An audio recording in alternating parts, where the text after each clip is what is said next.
Министерот за транспорт и врски, Александар Николовски, информира дека на Министерскиот совет во Брисел, во организација на Секретаријатот на транспортната заедница, Македонија ги презентирала активностите за развој на европските коридори 8 и 10. Како што објави на Facebook, земјава интензивно работи на модернизација на транспортната инфраструктура, вклучувајќи изградба на железничко поврзување со Бугарија, започнување на постапки за брза пруга на коридор 10, како и изградба на нови автопатски делници на коридор 8. Нова група од 48 американски волонтери на мировниот корпус во наредните 2 години ќе работи во училиштата во Македонија со цел унапредување на јазичните вештини и развој на поинклузивна училишна средина. Волонтерите денеска положија свечена заклетва во присуство на државниот врв и американската амбасадорка. Тие ќе бидат распоредени во 20 основни и 5 средни училишта, ресурсни центри и градинка. Министерката Весна Јаневска истакна дека нивниот ангажман е значаен придонес за образованието и за јакнење на партнерството меѓу Македонија и САД. Министерот за земјоделство, шумарство и водостопанство, Цветан Трипуновски, денеска беше во работна посета на Прилепскиот регион, каде што изврши увид во откупот на тутунот. Тој информира дека од пријавените 320 пунктови во државата, заклучно со вчера се отворени 207. Според податоците од инспекторатот, досега се откупени 1,7 милиони килограми тутун, по просечна цена од 419,68 денари. Министерот истакна дека откупот се одвива во позитивна атмосфера и очекува успешен крај на сезоната. Регулаторната комисија за енергетика одлучи од 1 јануари 2026 година да ги намали надоместоците за електрична енергија, дистрибуцијата за 3,64%, преносот за 2,67% и услугата на мемо за 3,4%. Според председателот на регулаторната комисија за енергетика, Марко Бислимовски, ова ќе има влијание од 1 до 1,2% врз крајната цена за домакинствата. Намалувањата ќе бидат пресметани во новата цена што ќе ја утврди Евана Хоум, која се очекува да биде објавена следната недела. Регулаторната комисија за енергетика најави и можност за воведување дневна ефтина тарифа, со поместување на ноќната од полноќ. Цените на угостителските услуги во периодот јануари-ноември годинава се зголемени за 5% споредено со истиот период лани, соопшти Државниот завод за статистика. Во однос на декември 2024 година, растот изнесува 2,2%.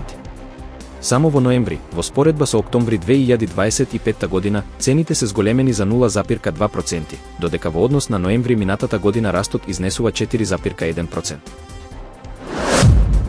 Поради реконструкција на пругата на делницата Скопје-Зелениково, од 11 декември 2025 до 10 јуни 2026 година ќе биде во прекин дел од патничкиот железнички сообраќај, информираат од Железници на Македонија, Транспорт. Одлуката опфаќа 7 возни линии на релациите Скопје, Велес, Скопје, Битола и обратно. Од Железници апелираат патниците навреме да се информираат за измените и да користат алтернативен превоз.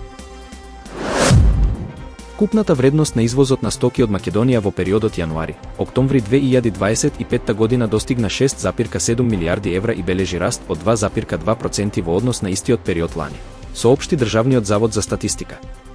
Вредноста на увезената стока изнесува 9,56 милијарди евра, што е зголемување од 4,1%.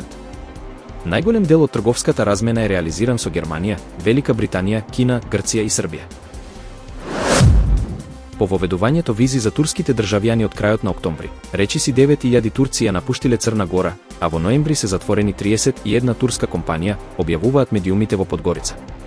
Одлуката уследи по инцидентот на 25 октомври во подгоричката населба Забиело, пошто следеа протести и напади врз објекти во турска сопственост. Според даночната управа, од почетокот на 2025 година се затворени вкупно 234 турски фирми. Црногорскиот министер за надворешни работи Ервин Ибрахимовик изрази уверување дека визите за турските граѓани наскоро ќе бидат укинати. Србија најверојатно нема да го отвори кластерот 3 во преговорите со Европската унија до крајот на годината, бидејќи нема консензус меѓу земите членки, пренесува современа политика, повикувајќи се на извори од Брисел. Иако Европската комисија со години оценува дека Србија е технички подготвена, политичката одлука си уште изостанува. Дел од реформите од така наречениот non-paper не се завршени, а како услов се споменува и утврдување одговорност за случајот Бањска. Председателката на Српското собрание, Ана Брнабик, изјави дека и таа не очекува отворање на кластерот. Лидерот на ГЕРБ, Бојко Борисов, денеска апелираше до политичарите да ги намалат тензиите во услови на политичка криза и најави дека не гледа причина за оставка на владата. Тој изјави дека секоја партија има право да бара гласање недоверба, но побара да се слушнат мотивите на опозицијата.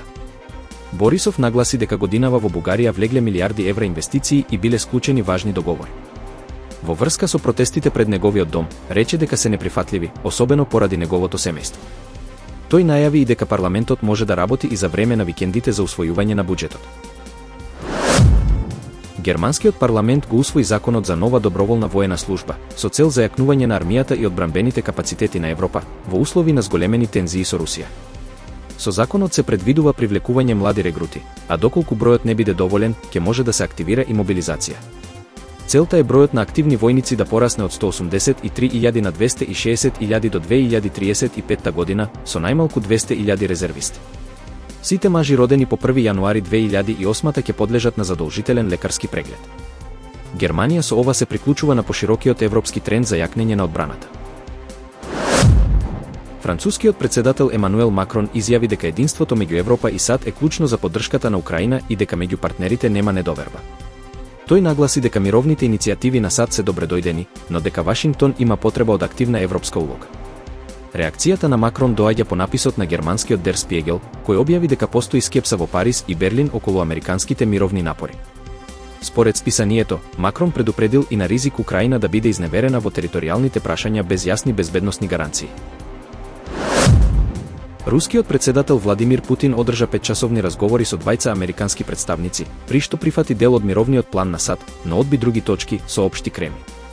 Според Москва, разговорите носат одреден напредок и Русија е подготвена да ја продолжи соработката со американскиот преговарачки тим. Путин повторно побара целосна контрола врз Донбас, најавувајќи дека регионот ќе биде преземен со сила доколку Украина не се повлече. Американскиот председател Доналд Трамп разговорите ги оцени како прилично добри, но без јасен исход. Украина бара итен прекин на огнот и предупредува на можен неповолен договор. Првиот човек на ПИОМ, Никола Мемов, изјави дека фондот не предложил зголемување на старосната граница за пензионирање, која и понатаму останува 64 години за мажи и 62 години за жени. Во интервју за Радио Слободна Европа, тој ја бранеше одлуката за линеарно зголемување на пензиите, нагласувајќи дека тоа го штити стандардот на пензионерите во услови на растечки животни трошоци и ценовни шокови. Според податоците на Државниот завод за статистика, пензионерите не се најсиромашната група во земјата, пред нив се невработените и неактивното население. Но, анализите покажуваат дека без пензиите и социјалните трансфери, 40% од македонските семејства би живееле под линијата на сиромаштија. Само исплатата на пензиите ја намалува сиромаштијата за 15% поени, додека останатите социјални додатоци влијаат многу помалку. Во 2023 година, 22,2% од населението живеело под границата на сиромаштија, што ја потврдува улогата на пензиите како клучна социјална категорија. На прашањето зошто се одбра линеарно зголемување, наместо поголем раст за најниските пензии, Мемов одговори дека тоа било барање на пензионерските здруженија, а ПИОМ само ја спроведува политиката што ја носи владата. Според предлог буџетот за 2026 година, за пензии ќе бидат потребни над 1,9 милијарди евра. Од придонеси ќе се соберат околу 1,38 милијарди, а недостигот од 520 милиони евра ќе се покрие од државниот буџет,